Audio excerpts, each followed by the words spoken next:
noches. El Sofá sigue con su objetivo de visibilizar la situación de personas de los sectores LGBT. Y creemos que lo que sucede en nuestras ciudades tiene mucho que ver, está muy relacionado con lo que pasa en el mundo entero. Por eso hemos decidido crear una serie de especiales, comenzando por los Estados Unidos, sobre lo que pasa en nuestra comunidad alrededor del mundo entero. Nuestro director, Tomás Chávez, decidió hacer una entrevista muy interesante a una persona, una de las más activas con respecto a nuestros derechos en Estados Unidos. Él se llama Dean Spade. Dean Spade es profesor de Derecho de la Universidad de Seattle, también activista por los derechos de las personas trans en Estados Unidos y fundador del proyecto Silvia Rivera. En esta primera parte de la entrevista, Dean nos cuenta cómo funciona el sistema federal en su país, ya que recordemos que en Colombia es diferente. Allá cada estado tiene derecho a legislar. Él nos dice entonces cómo nacen las leyes en Estados Unidos.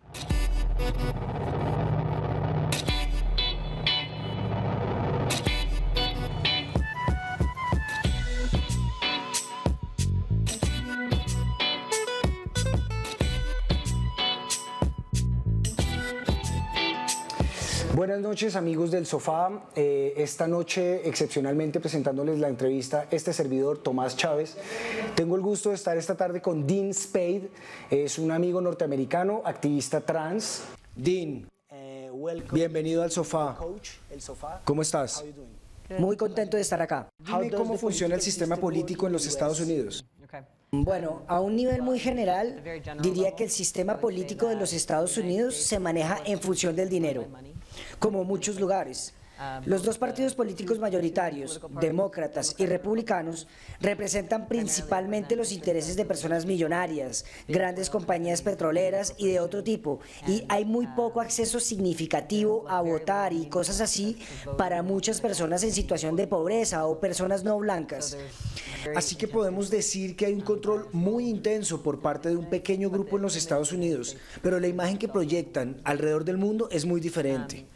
Los Estados Unidos tienen un sistema federal, tenemos 50 estados y muchos territorios como Puerto Rico, por ejemplo. Y los estados tienen sus reglas sobre temas específicos. El gobierno federal puede influenciarlos en algunas ocasiones. Algunos asuntos son federales y algunos asuntos son estatales. ¿Qué pasa cuando la ley de un estado va en contravía de lo que dice el gobierno federal? Te voy a dar un ejemplo que es importante para los y las activistas trans, que puede ser útil. Como te decía, el estado en el que uno nace expide el certificado de nacimiento y ellos tienen unas reglas sobre si una persona puede cambiar su género en el certificado de nacimiento y de ser así, ¿cómo es posible? En algunos estados como Tennessee, uno nunca puede cambiar el género en su certificado de nacimiento. En otros se puede cambiar el género si demuestras que ha tenido una cirugía genital. Y en otros estados se requiere que un médico certifique que la persona es trans. Otro ejemplo, la licencia de conducción. Cada estado tiene reglas diferentes sobre cómo se cambia ese documento, que a su vez es diferente del pasaporte federal, diferente de la Administración de Seguridad Social. Así que ni siquiera se trata de niveles federales, estatales y locales, sino que hay diferentes instituciones en la vida de una persona con reglas distintas, y como no conocen las reglas de los otros, es un poco caótico. Tú y yo podríamos ser la misma persona, pero si tú naciste en Tennessee y yo en Washington, va a decir algo diferente en nuestro certificado de nacimiento. Lo mismo pasa si vivimos en estados diferentes. Por eso hay mucha injusticia y mucho caos en este sistema. Entonces, que una institución reconozca tu género no significa que las otras lo harán. Podría ser que en tu estado tu certificado de nacimiento y pase dicen que eres hombre o mujer, pero si vas a la cárcel, allá te dicen no, no le creemos. Así que uno de los temas es ¿qué significan todas estas cosas? ¿Cómo puede una persona saber a ciencia cierta qué le va a ocurrir? Y las diferentes instituciones tratan a las personas trans de forma diferente. Las peores instituciones son, por supuesto, las más peligrosas. Las prisiones, la policía, estos son espacios en los que las personas son extremadamente vulnerables, pues incluso si han cambiado su identificación, no va a importar. También pienso que otra realidad que puede ocurrir en otros lugares del mundo es que solo porque la ley dice algo no significa que la gente la conozca, incluyendo la policía, ni que a uno lo van a tratar correctamente. Creo que una de las partes de mi trabajo que es muy importante para mí es preguntarme cuándo la ley efectivamente se cumple, qué tipo de activismo comunitario se necesita para que lo que diga la ley tenga significado real en el terreno. Hablemos sobre la relación de la clase política norteamericana y las causas LGBT. ¿Quiénes son los líderes? ¿Quiénes se oponen? ¿Y cómo se posicionan los partidos políticos? Creo que para poder hablar sobre esto es importante hablar sobre la diferencia entre el hecho de que un político diga yo apoyo a las personas LGBT y verdaderamente se preocupe por lo que efectivamente le pasa a estas personas. Hoy en día, más que antes, muchos políticos dicen yo estoy a favor de las personas LGBT y el único tema en el que dicen creer es el matrimonio entre parejas del mismo sexo. Pero cuando hablamos de los muchos problemas que son los más importantes para la vida de las personas LGBT, como las personas que están en la cárcel, que están en situación de pobreza, lo que ocurre en las escuelas, a esos políticos no les interesa realmente cambiar la situación.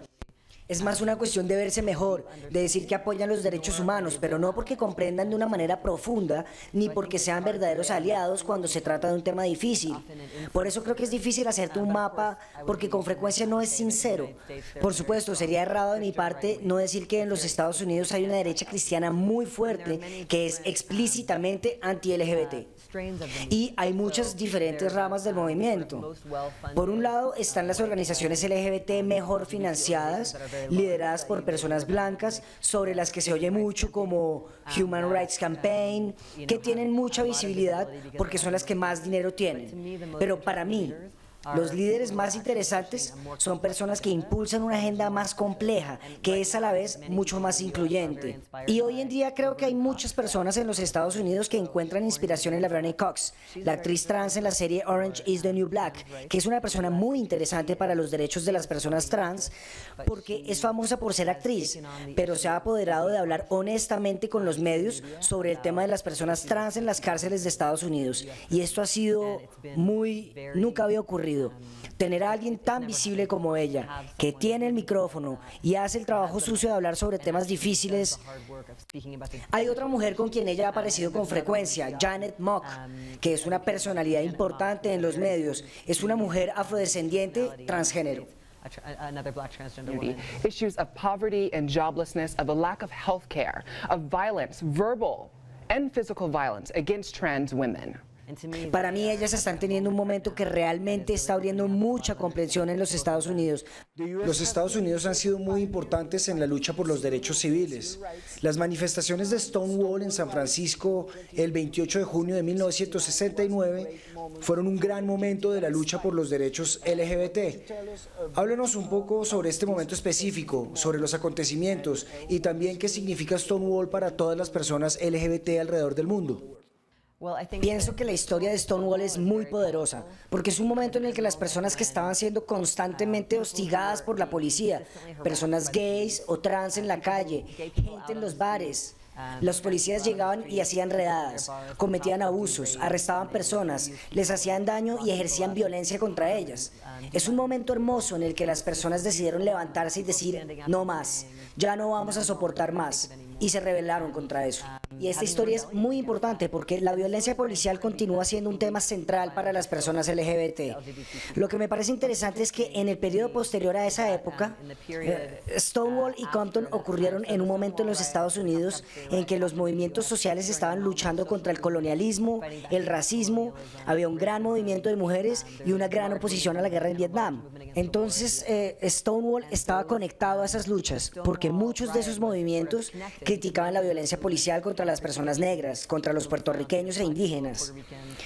Y hubo un cambio en las décadas siguientes hacia una nueva formación. Surgió una nueva serie de ONG gays y lesbianas que tenían un análisis muy distinto. No estaban conectadas con los movimientos antirracistas y antiguerra, y su principal preocupación no era la policía, sino que se centraron en una nueva agenda política de ingresar al servicio militar, casarse y en pasar una legislación diciendo que no nos pueden discriminar.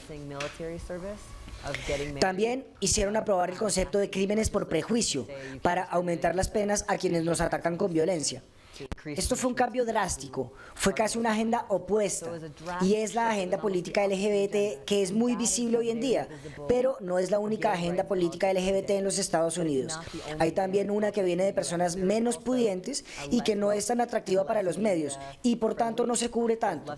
Un movimiento que mantiene los temas de Stonewall y se centra en el antirracismo, preocupaciones sobre la violencia policial, etc. ¿Cuál es la posición oficial del gobierno actual?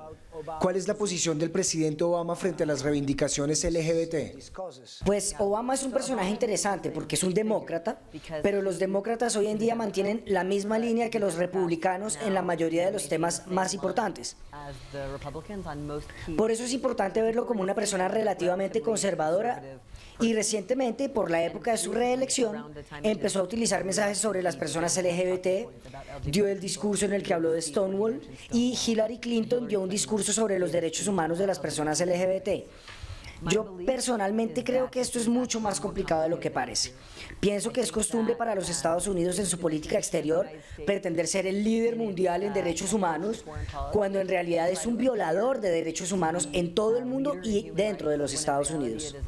Personalmente soy muy cínico sobre el compromiso de Obama con las personas LGBT. Quiero decir, nadie sabe qué piensa en términos personales, pero veo esto como una estrategia de Estado que algunas personas llaman pinkwashing, o sea, amarrarle una bandera de arcoíris a las cosas y decir que todo va bien, cuando en realidad seguimos hablando de una guerra, sigue habiendo cárceles, austeridad, y diciendo, pero yo soy bueno en los temas gays y por eso soy progresista, pero si uno mira bien, no lo es.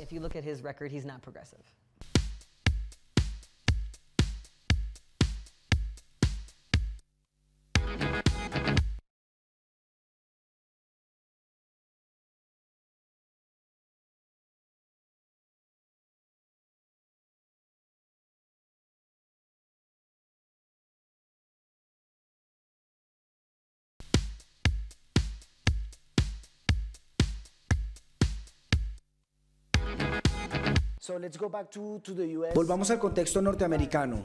Hablemos de las fuerzas militares. ¿Cómo funciona el servicio militar? ¿Desde cuándo las personas de sectores LGBT son aceptadas o no en las Fuerzas Armadas?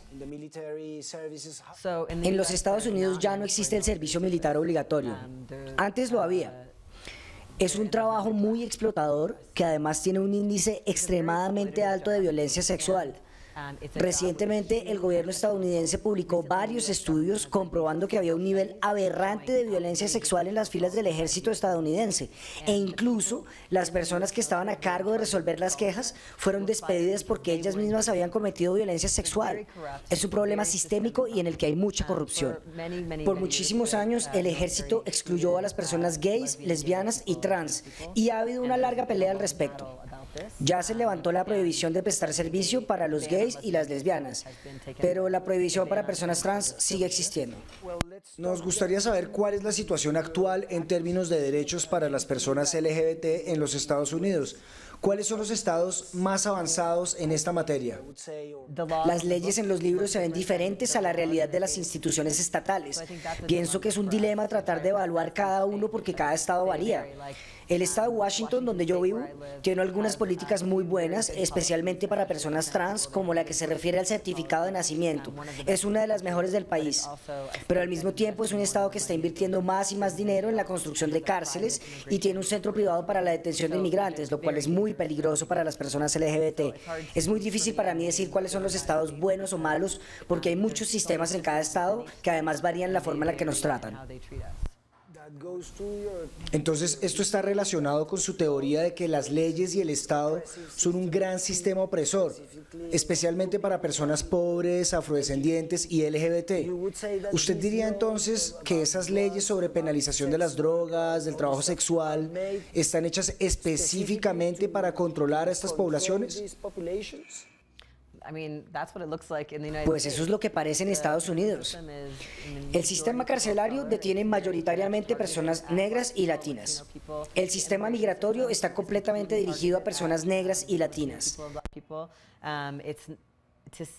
El sistema jurídico en Estados Unidos en general, desde sus orígenes, se basó en la esclavitud y el colonialismo y ha mantenido estos esfuerzos por algo así como limpiar a la población y enriquecer a los blancos, privando a las personas racializadas de la tierra y la libertad.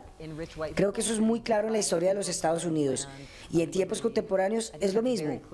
Es útil como abogado pensar sobre cuál es la naturaleza de esos sistemas para que a la hora de hacer reformas podamos ser realistas, que podamos entender verdaderamente los peligros de hacer que el sistema crezca o que tenga una bonita fachada, pero que en realidad sea más de lo mismo. Así podemos ser más conscientes de cómo hacer reformas que realmente mejoren las condiciones de vida de las personas y garanticen su supervivencia. Entonces, mucho del debate actual es sobre qué reformas realmente mejorarán las condiciones de vida de las personas y cuáles simplemente son una buena fachada para el gobierno.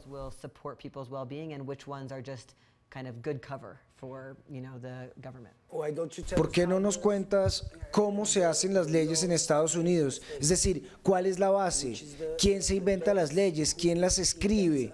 ¿Y cómo llegan a la Constitución o al nivel federal? La forma en la que las personas usualmente piensan sobre el proceso de crear leyes es principalmente a través del legislativo de cada estado, de las ciudades o del gobierno federal. Pero lo que me interesa es que muchas normas no son hechas en esos órganos, sino en otras entidades públicas, cosas como las juntas carcelarias, el Departamento de Seguridad Social o el Departamento de Salud producen cientos de regulaciones sobre las que nadie vota y que son hechas por personas que nadie eligió.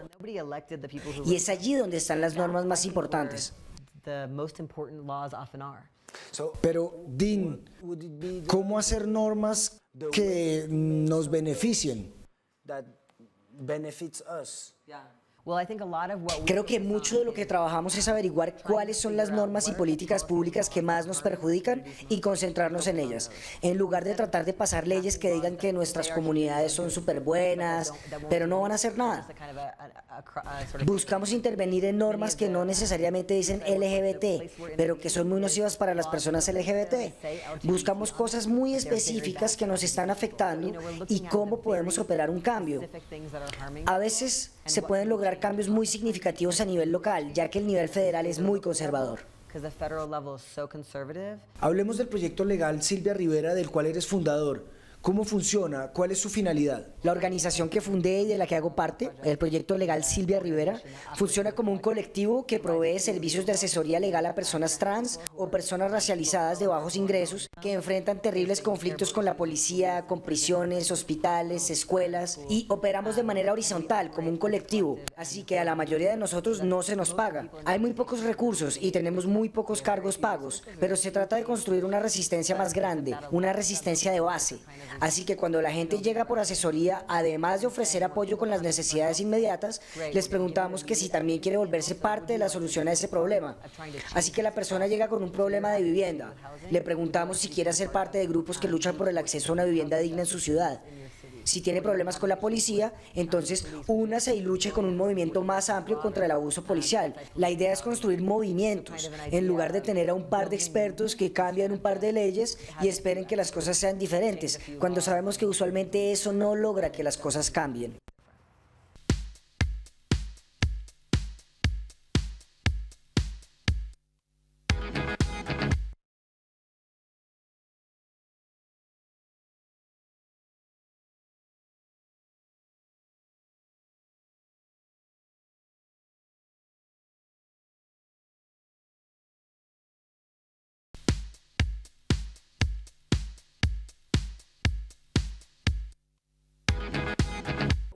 Cuéntanos más sobre el movimiento trans en los Estados Unidos. ¿Cómo funciona? ¿Cómo está organizado? ¿Cuándo surgió? La historia completa, por favor. Durante mucho tiempo, el movimiento trans no contó con organizaciones profesionales. Simplemente eran muchas personas ayudándose unas a otras para sobrevivir. Muchas organizaciones inspiradoras del movimiento trans son simplemente personas enfrentando condiciones terribles, luchando juntas en protestas, teniendo muy poco poder político y siendo muy marginadas por los LGB. Ellos decían: ustedes son muy raros, no los queremos acá, y nunca los contrataron ni los incluyeron. También fueron rechazados por los movimientos feministas durante mucho tiempo. Así que el movimiento trans casi siempre estaba compuesto de personas muy marginadas, muy pobres, simplemente luchando juntas. Alrededor de los 90s o el 2000 empezamos a ver un poco más de formalización del movimiento, un poco más de institucionalidad.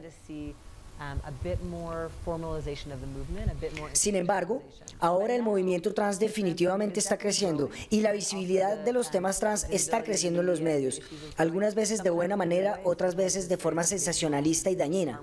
Pero estamos en un momento muy interesante para ver qué camino va a seguir el movimiento. Necesitamos una agenda que efectivamente haga que nuestras vidas mejoren, que enfrente los grandes problemas. Tengo la esperanza de un movimiento trans que ponga a las personas pobres en el centro, que ponga a las personas racializadas en el centro, que enfrente los problemas más peligrosos primero, en lugar de querer hacernos aceptables frente al gobierno o al movimiento de gays y lesbianas. Creo que estamos en un punto clave, en un punto de giro. ¿Y cuál será el futuro de los derechos civiles LGBT en los Estados Unidos? Es interesante porque el enfoque es realmente muy limitado al matrimonio de parejas del mismo sexo y creo que ese es uno de los temas principales en los próximos años. Luego veremos algo que hemos visto con otras luchas por derechos civiles y es que el gobierno siente que como ya concedió algo, ya con eso estamos bien. Pero en realidad la mayoría de las personas LGBT tendremos los mismos problemas que siempre hemos tenido porque el matrimonio para parejas del mismo sexo no cubre estos problemas. Así que creo que será muy interesante ver cómo habrá resistencia a esto, ya que hay muchos movimientos sociales en el mundo que no quieren que Estados Unidos les diga cómo tener sus movimientos sociales o su agenda. Creo que es un buen conflicto y es bueno que esa conversación tenga lugar ahora en muchos lugares del mundo.